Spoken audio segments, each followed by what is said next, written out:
I'm Rick, and I want to talk about Purple Heart timber. This is some here. It's got other names.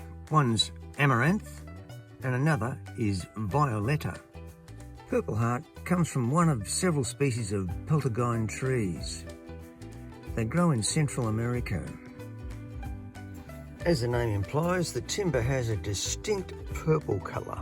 But like all timbers, the colour can vary. It can vary from blue through to purple, through to brown. It all depends on which particular tree got cut down and which particular stick came from that particular tree. Newly cut wood usually has the strongest and most distinct purple colour.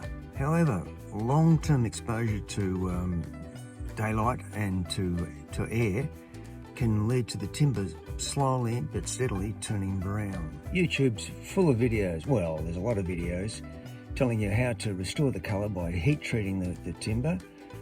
I've tried this a few times and I haven't had a lot of success at it myself.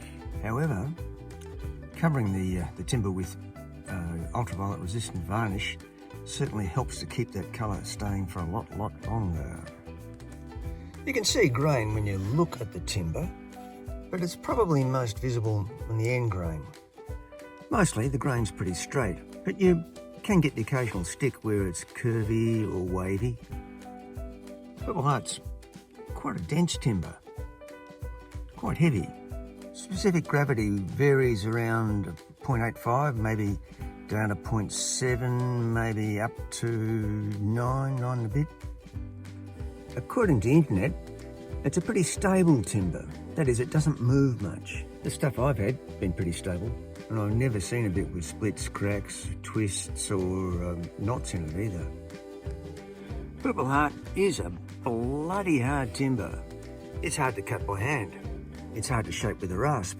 It's hard to plane with a hand plane. It's hard to sand with sandpaper. When I first tried to plane it, I got a bit of tear out. I went away and sharpened the plane, made sure that it was razor sharp.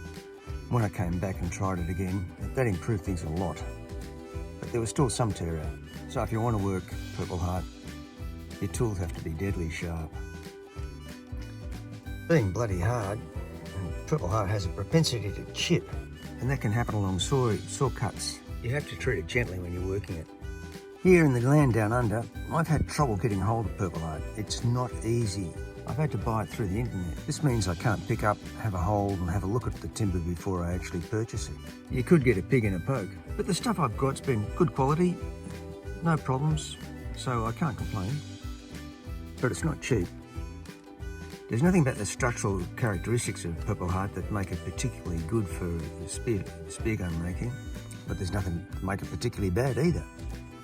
It's stable and unlikely to twist or bend, and that's a plus. But because it's so dense and heavy, it's probably not good for small light guns. It might have more application in large, heavy, inertia spear guns. The expense means you don't want to go lashing out with, pay for a lot of it.